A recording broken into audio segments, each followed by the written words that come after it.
Is it only low-income families that fill out the FAFSA? No, that's a great question. So a lot of times what I hear families say is, I'm not going to fill out the FAFSA because I won't qualify for financial aid. So when families say that, what they're thinking about are the free grants that the government offers, or maybe their state, the federal Pell Grant, state grant, which is considered with the FAFSA information. And those do tend to go to lower income families. However, in order for a student to get awarded a federal direct loan in their own name that's not based on credit, it's a low interest loan, and for parents to borrow what's called a federal parent plus loan, which again is low interest and has some really great terms, they have to fill out a FAFSA.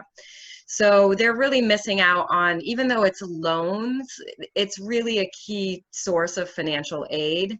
There are a lot of perks to those loans that the private education loans don't have.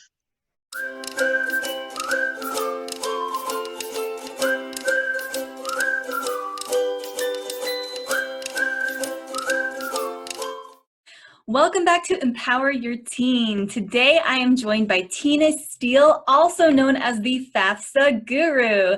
She has spent more than 30 years working in higher education, helping thousands of students find the financial aid they need to go to college. She knows exactly what you need to do to maximize your funding and minimize your debts, and will make it easy for you to get every dollar you can. Tina, thank you for being here. Thanks so much for having me, Emma. Excited All right, to be here. Yeah, yes, thank you. Okay, so let's jump right in because we're talking about money. So let's start just kind of right off the bat with what are some of the things that surprise most families when they get started on their financial aid journey?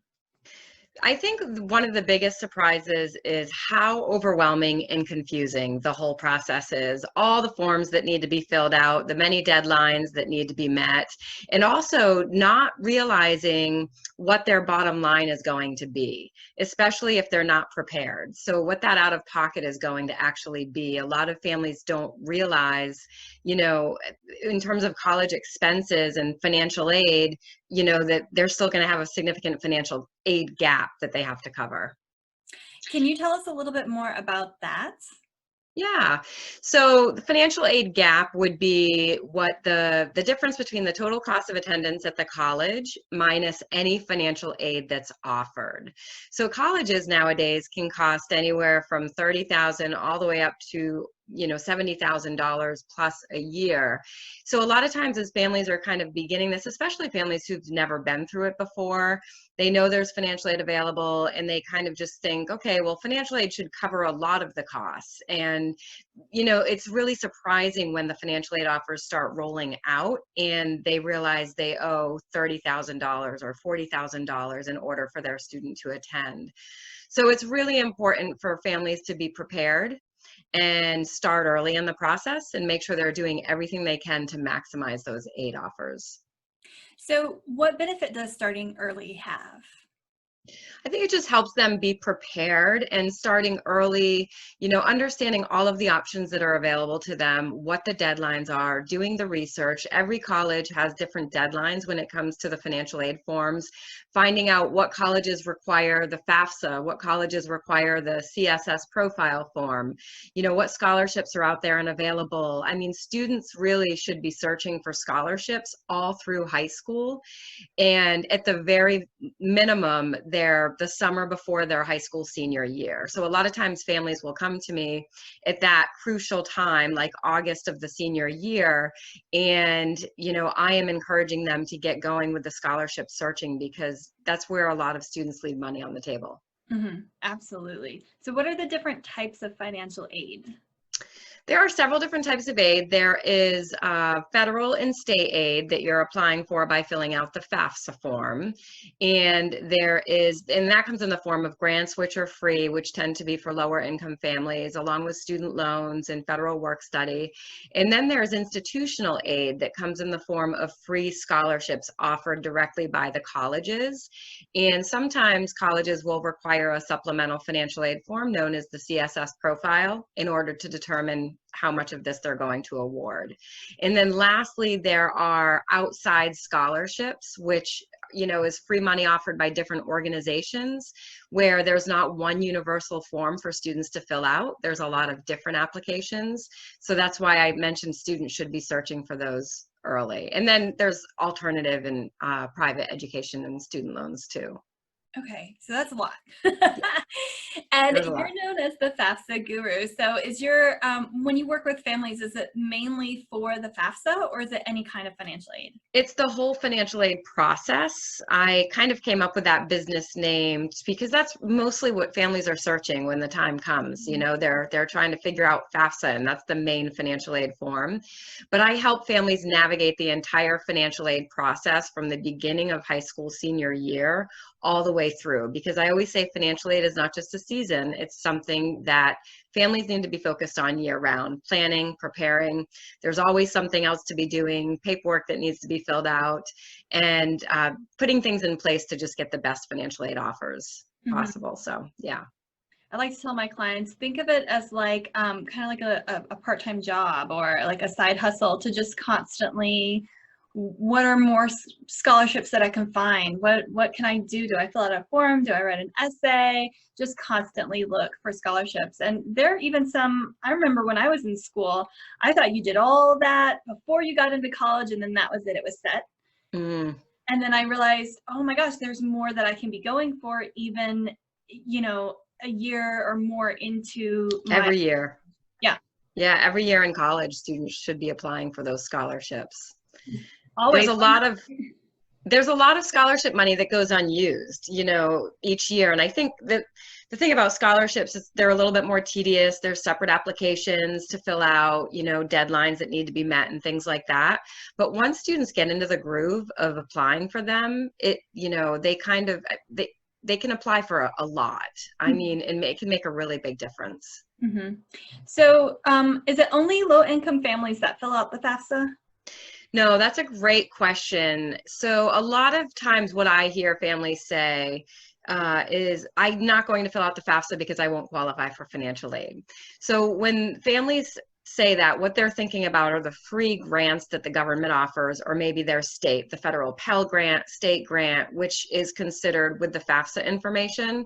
And those do tend to go to lower income families. However, in order for a student to get awarded a federal direct loan in their own name that's not based on credit, it's a low interest loan, and for parents to borrow what's called a federal Parent Plus loan, which again is low interest and has some really great terms, they have to fill out a FAFSA. So they're really missing out on, even though it's loans, it's really a key source of financial aid. There are a lot of perks to those loans that the private education loans don't have. Oh, like what? So just in terms of the interest rates are more affordable than any alternative education loan that they'll find out there. There's deferment and forbearance options. So if students have a hard time making payments or out of work, have anything going on financially, they can put payments off for a period of time. And there's a lot of great terms and as far as repayment, reducing the interest rate with automatic withdrawal and things like that. Okay, great. So for a family who's looking to avoid loans as much as possible, what advice do you have? So I think starting early and really as they're navigating the colleges, every college website has a net price calculator on it where they can go and kind of determine what the net price might be, which is essentially them putting in income information and the calculator coming back with a number that they can expect to pay out of pocket. Now, while not all of those are really accurate, a lot of them are. So if it's asking them if they're spending a few minutes inputting some information up front, then it is going to be a better calculator. And this is great to do way before they get started. So they have an idea, okay, if my son applies to this college, I might be looking at $35,000 out of pocket versus $15,000 out of pocket at this college. Mm-hmm. I love that. One of the things that I talk about with my clients is really calculating your return on investment too, right? A degree from one school is going to cost different from another school. The financial aid that you're offered at each school is going to make a difference as to what you'll end up paying out of pocket. So I like the idea of getting started early, doing all of this research. I mean, you're making a big investment. Like, why Hmm. not go ahead and do all of the research to make the best investment that you can? Right. And like I said, students, I mean, there are scholarships out there for students starting at age 13. So students can be applying for them all through high school and getting awarded them so that by the time they graduate, they're in a really good position that can help minimize that debt. It's amazing. So Yeah. if you have a school account for your child, an interest account for your child, are you still able to file for a FAFSA? Yeah, do you mean like a 529 plan? Is that what you're talking about? Yes. Yeah, you can still do that. And you would report the 529 as a parent asset on the FAFSA. But yes, I work with a lot of families who have 529 plans. Hmm. Does that impact the aid since it's a parent? So it's an asset. So it depends on how much is in there. There's a portion of parent assets that are protected due to an asset protection allowance. And, it really has to get up there pretty significantly before it starts having a big impact. The one way that it does, it can affect the financial aid that a lot of families are not aware of is as students withdraw the 529 money and pay for college, that money is counted as untaxed income for the student on the next year's FAFSA. Oh. So a lot of families will ask, should I withdraw all the money like at the end and wait so that they're not getting hit with that income?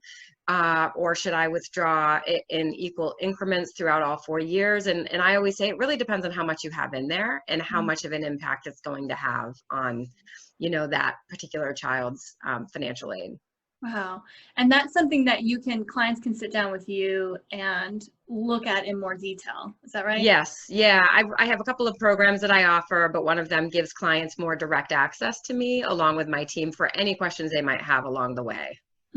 That's amazing. Yeah, I think one of the biggest surprises for a lot of people I talk to is just how involved all of this is. Like you said before, it's a lot more involved, and so they get caught off guard with that. So I'm so glad that you're here today, letting us know about this so families can be ready from the get-go.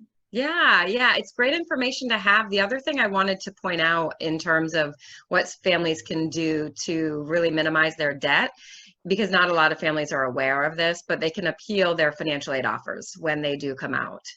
Mhm. So, there's a specific way to write an effective appeal letter, and there's a couple different types of appeals, but that's something that I also help families with in my program. Wow, that's amazing. Yeah, I yeah, love that. I didn't know that. yeah, I yeah. didn't know that. Yay. So thank you. That's such great information. Okay. So October, right? October is FAFSA season. Mm-hmm. Yeah. Yes, October 1st is when it was released. Yeah, that's when it gets released, Okay. along with the CSS profile if it's required. Okay. So when we're looking like big picture timeline, your child can start applying for scholarships as early as 13. Mm-hmm. FAFSA is you'll get started with that in October Mm-hmm. of their senior year. Mm-hmm. Is there Yes. anything else we need to know for like timeline?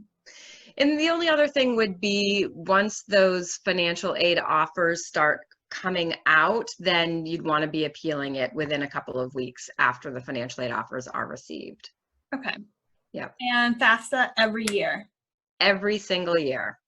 Yes. That's another surprise for some people as well. Yes, it is. But income can change, and the other piece of that is if a family has any special circumstances, especially this year with what's going on, if there's income reduced or anything like that, then they can actually notify the financial aid offices at the college because for the FAFSA this year, it's based on 2019 income. So if their 2020 income is less, they can notify the college and they can actually use that income in place of the 2019. So just, little things like that that families aren't aware of Yeah. are all things that I educate them about. Amazing. So constantly update, constantly look for more. Yeah, I think that's the biggest mind shift that I try to impart on my clients anyway, is this isn't a one and done thing. It is, make it part of your job, make it part of your school, that this is Hmm. what I do every year now. It's a process and you really have to stay on top of it and consistent Hmm. for Absolutely. sure.